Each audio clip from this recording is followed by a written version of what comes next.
मोक्ष धाम गया बिहार से राजकुमार भारती का सभी को नमस्कार।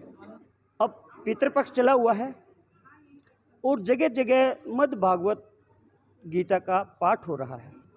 आज हम एक ऐसे कथावाचक से रूबरू करवाएंगे जो सूर्य की तरह तपस्वी हैं, चंदा की तरह शीतल हैं, जल की तरह निर्मल मन वाले हैं, ध्रुव तारे की तरह अटल हैं और वायु की तरह गतिमान हैं।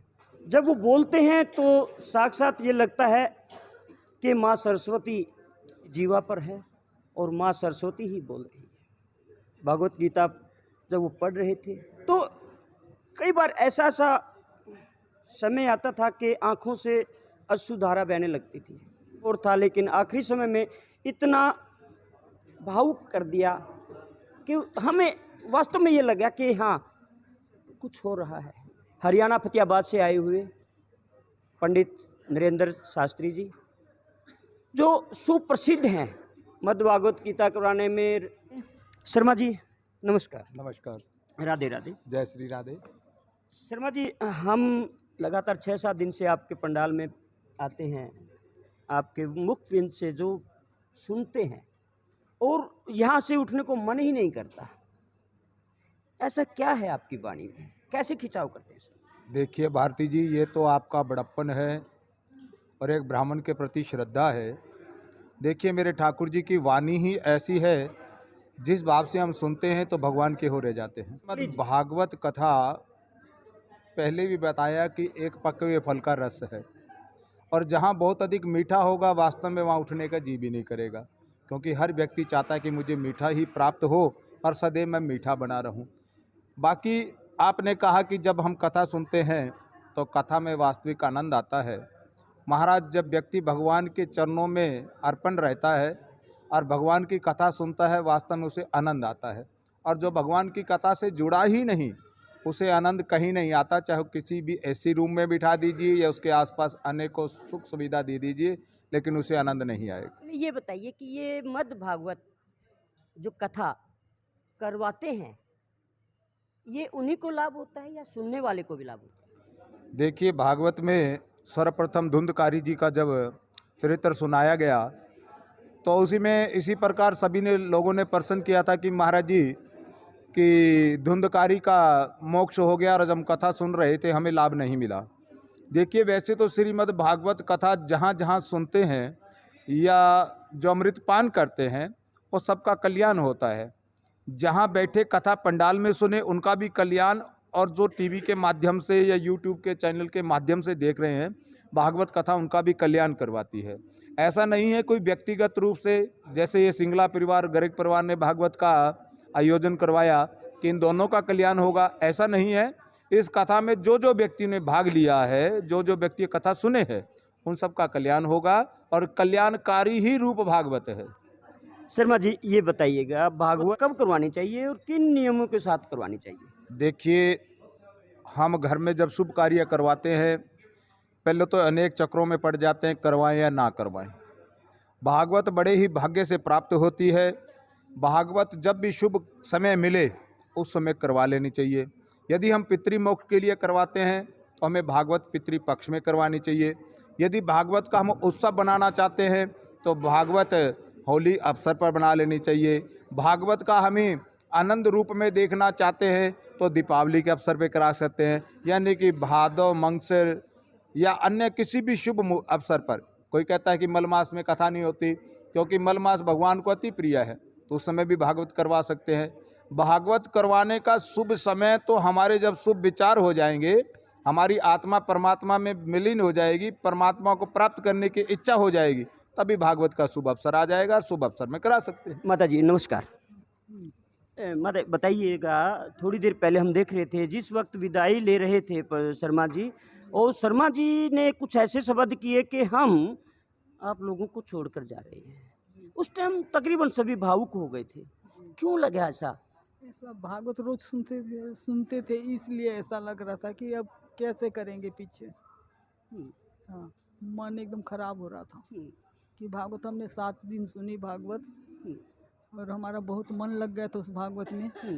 तो हमारी इच्छा ऐसे लग रही थी कि जैसे सुनते रहे महाराज न जाएं। अच्छा, महाराज ना जाएं, ये तो सनातन धर्म का एक आस्था, एक प्रेम है कि हम जिस वक्त शर्मा जी भागवत सुनाते थे, हमें साक्षात ऐसा लगता था कि नारायण खुद ही आकर के यहाँ कथा कर रहे हैं। शर्मा जी का नाम भी नरेंद्र है और नरेंद्र बने नारायण, तो नारायण रूप लेकर के यहाँ बैठे थे और कथा सुन। कैसा आनंद आ रहा था आप लोगों को? बहुत आनंद आ रहा था, बहुत आनंद आता था। बहुत अच्छा। दिलीप भाई नमस्कार। नमस्कार जी। आप कहाँ से हैं? मैं शंकरगढ़ अंबिकापुर छत्तीसगढ़। छत्तीसगढ़ से हैं। हाँ जी। आप से? अंबिकापुर छत्तीसगढ़ से। सर दिलीप भाई बताइए, जो आपने ये भागवत करवाई है, जी ये किस उद्देश्य से करवाई थी? क्या मन में आई थी आपको? देखिए, मेरे माँ की बहुत, मेरे बड़े भाई श्री विजय जी की बहुत प्रबल इच्छा थी कि हम लोग भागवत कथा कराएं। किसी कारणवश जब तक संयोग नहीं होता है तब तक कथा नहीं हो पाती है। और दुर्भाग्य से मेरे बड़े भाई जी का और मेरे माता जी का दोनों का देहांत हो गया। उनकी प्रेरणा से, पितरों के आशीर्वाद से हमें प्रेरणा मिली कि हमें भागवत कथा कराना है, और उसके लिए भी स्थान हमें जो मिला वो गया जैसा तीर्थ स्थल हमें मिला, और यहीं पे हमारी सारी भागवत कथा पूर्ण हुई। और हम इस भागवत कथा के लिए अपने पितरों से प्रेरित हुए, और इस प्रकार हमने भागवत कथा कराई। भाई साहब, ये जो भागवत करवाई, ये एक परिवार ने सामूहिक होकर करवाई थी या कुछ और प्रबंध किया गया था? नहीं, सिर्फ सामूहिक दोनों परिवार मिलके ही करवाए हैं, डिपाडी और शंकर वाले। हम लोग एक फैमिली के ही हैं जी, और दोनों मिलके करवाए हैं। दोनों मिलके। कथा का यह 7वां दिन है 7वां दिन है जी, आज संपूर्ण हो गई है। आज संपूर्ण हो गई है। तो छत्तीसगढ़ से हैं और पंडित जी आए थे हरियाणा फतेहाबाद से। क्या आपको नज़दीक कोई कथावाचक और नहीं मिला जो आपने इतनी दूर जाकर के उनको निमंत्रण दिया, उनको बुलावा भेजा, आपने वहाँ से चुना? क्या कारण रहा? नहीं, एक्चुअली हम लोगों ने कथा पहले सुनी हुई थी इनकी। ये पिछले साल छत्तीसगढ़ प्रवास पे आए थे और कथा की थी इन्होंने मेरे मित्र के यहाँ। तो वहाँ हम लोग की इनकी कथा बहुत पसंद आई। बहुत सरल शब्दों में एक्चुअली कथा कहते हैं ये। हम लोग को बहुत पसंद आई, इसलिए हम लोगों ने क्या इनको पसंद क्या आया? एक्चुअली बहुत सरल शब्दों में वो भागवत कथा कहते हैं, जिससे हर आदमी को आसानी से समझ में आ जाता है। भाषा को लेकर के। हाँ, और कुछ हम लोग बेसिकली, हमारा जो नेटिव है वो हरियाणा का है। हम लोग हरियाणा के रहने वाले हैं। अच्छा। तो वहाँ की भाषा से हमको अपनापन बहुत ज़्यादा लगता है। मातृभाषा। मातृभाषा है हमारी। माँ हमारे बोली। घर में भी हम हरियाणा में ही बात करते हैं। माँ बोली जिसे माँ बोली। तो इस वजह से भी एक रीज़न ये भी था कि हम लोग अपनी मातृबोली में भाषा सुनना चाहते कैसा आनंद आया? हैं। अद्भुत आनंद। अद्भुत आनंद हाँ। आया। आज समापन है आज, और आज ऐसा लग रहा है जैसे कि रोने का मन कर रहा है कि महाराज चले जाएंगे। हमारी कथा संपूर्ण हो चुकी है, तो अब ये विदाई का समय है। आँख भर आई है। शायद महाराज भी अभी भावुक हो गए थे, और हमारा पूरा परिवार भावुक है अभी।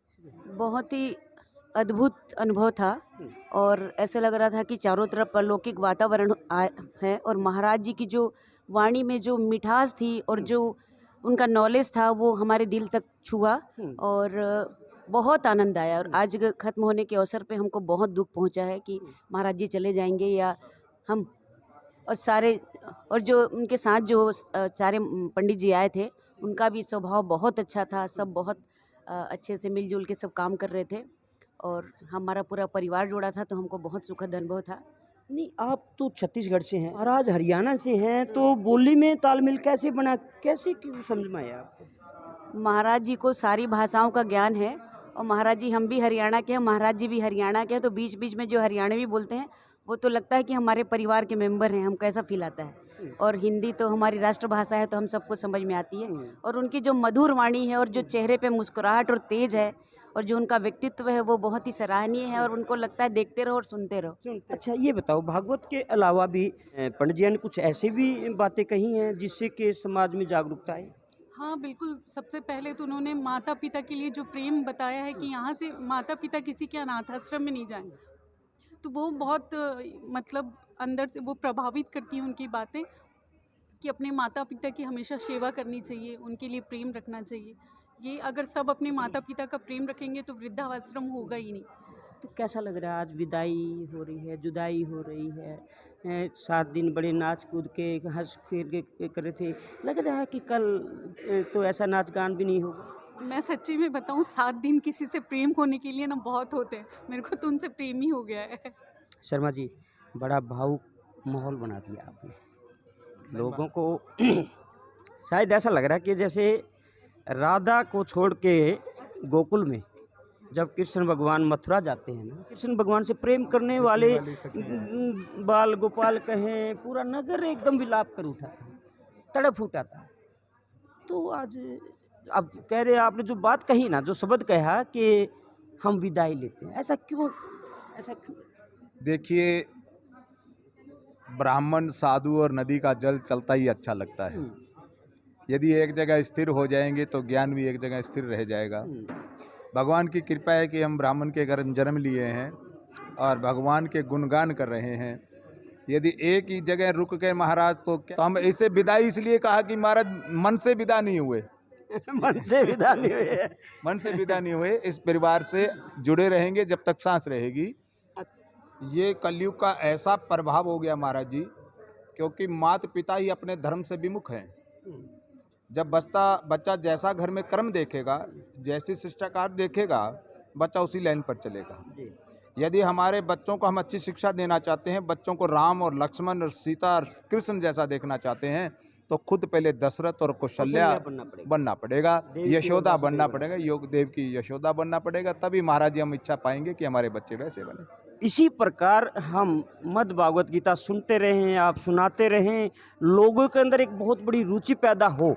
ऐसा कोई मंत्र, ऐसा कोई बात बताएं समाज के अंदर कि ये जागरूकता आए कि हमें आरती पूजा हर व्यक्ति को, हर सनातन धर्म के बच्चे को कंठ होनी चाहिए। ऐसा कोई जागरूकता वाला शब्द हमें बताएं। भारती जी, आपने बहुत अच्छा प्रश्न किया है।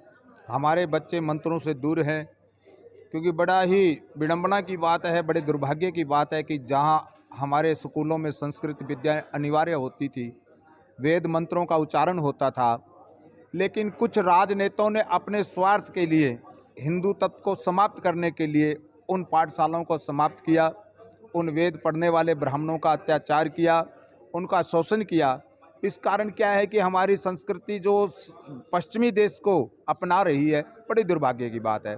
और देखिए, पश्चिम देश के जितने भी लोग हैं हमारे संस्कार को एक्सेप्ट कर रहे हैं, रामायण पढ़ रहे हैं, श्रीमद् भागवत पढ़ रहे हैं, गीता जी का ज्ञान ले रहे हैं, गंगा आदि स्नान कर रहे हैं। और बड़ी दुर्भाग्य की बात है, हम किसी बच्चे को कहेंगे बेटा छुट्टियों में कहीं तीर्थ पर जाइए, गंगा में स्नान जाइए, तो कहने का अर्थ कहते हैं कि महाराज आप पापा जीवित हैं, दादा जीवित, हम गंगा क्यों जाएं? मरने के बाद ही गंगा नहीं जाया जाता। जो व्यक्ति जीते जी गंगा स्नान करता है, उसे अंत समय में अवश्य गंगा प्राप्त होती है। यदि हम जीते जी गंगा नहीं जाते तो नेचुरली हमें गंगा मरने के बाद भी प्राप्त नहीं होगी, क्योंकि हमारे बच्चों को पता ही नहीं गंगा क्या है, गंगा का महत्व क्या है। तो इसलिए भारत सरकार से मेरा निवेदन है कि जो हमारी संस्कृति वेद भाषा है, हमारे चारों वेद हैं, यह श्रीमद् भागवत गीता है, श्री रामचरितमानस है, ऑप्शनली सब्जेक्ट हमारे सभी स्कूलों में लगना चाहिए, जिससे हमारे बच्चों को ज्ञान हो कि हमारी शिक्षा क्या है, हमारे संस्कार क्या है, हमारे वेद मंत्रों में क्या है, वेद मंत्रों की शक्ति कितनी है। तब जाके भारती जी संसार का भला होगा।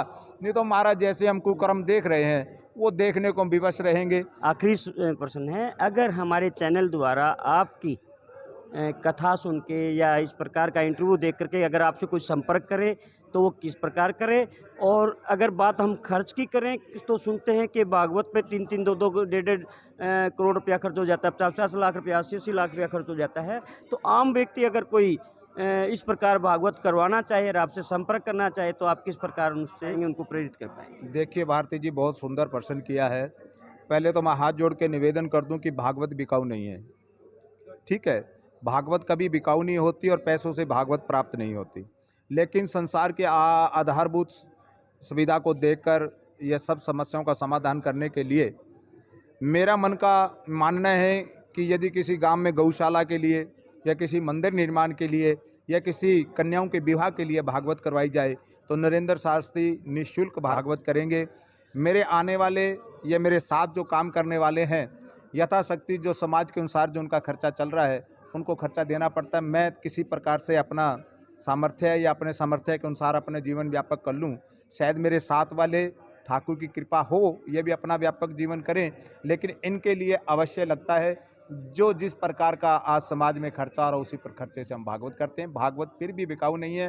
देने वाला, दान की कोई श्रद्धा नहीं होती, दान देने वाला हजारों मोती दे देता है, दान देने वाला अन्न दिलाकर भी संतुष्ट कर देता है। इसलिए नरेंद्र शास्त्री की कोई फीस नहीं है महाराज, कोई पैसा नहीं है, जजमानों से प्रेम है, जो मिलता है प्रेम से स्वीकार करते हैं।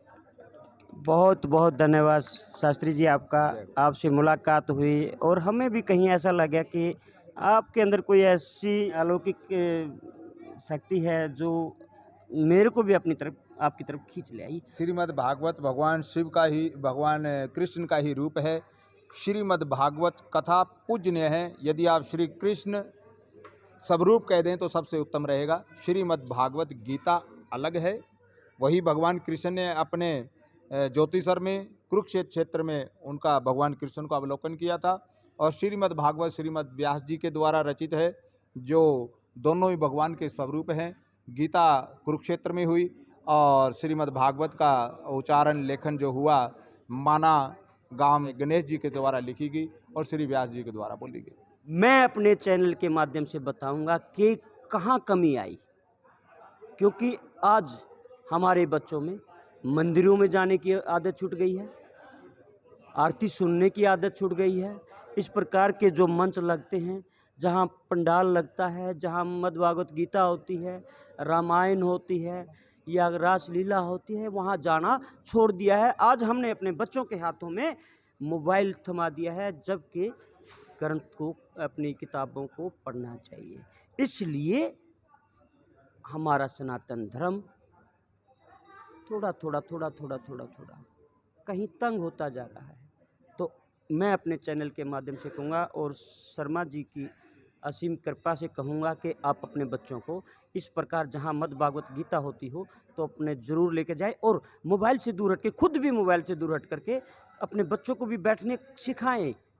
तो इसी प्रकार हम गया जी से आप लोगों को गया जी का जो महत्व है वो दिखाते रहेंगे। कहाँ मंदिर है, कहाँ स्नान करना है, कहाँ पिंडदान करना है, तो वो सभी बातें हम दिखाते रहेंगे। फिलहाल दे राजकुमार भारती को इजाज़त। नमस्कार।